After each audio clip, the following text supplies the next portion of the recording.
This is lines 137 to 146 of Ovid's account of the story of Pyramus and Thisbe in his Metamorphoses.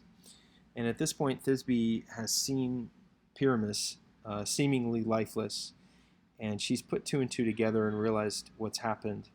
And the reality of this is setting in. And Ovid continues in 137, but afterwards, having delayed there, she recognized her lover. So this is plural for singular, as is common, and we've seen that plenty of times before. So percutio, so she shakes her indignos lacertos, her unworthy limbs, with a loud or a clear wailing.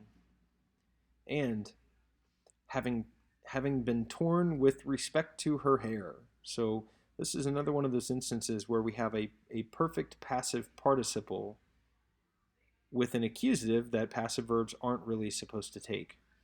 So we call this an accusative of respect, and very literally, very poorly, we translate it, having been torn with respect to her hair.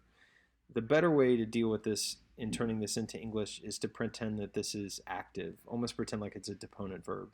So having torn her hair, and then here we do have plexa, a rather deponent verb here. So having embraced the loved body.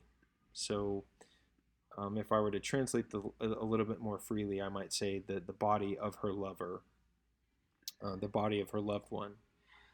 She filled his wounds with her tears, which is just such a heart-wrenching sentiment there.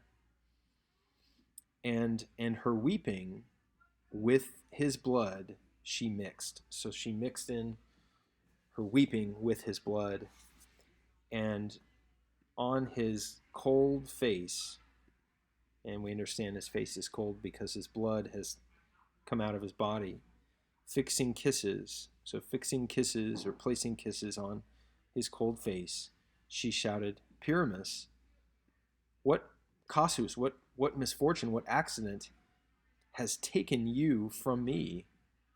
Pyramus, respond. Answer me. Your Thisbe, dearest one, calls out to you, calls you out by name.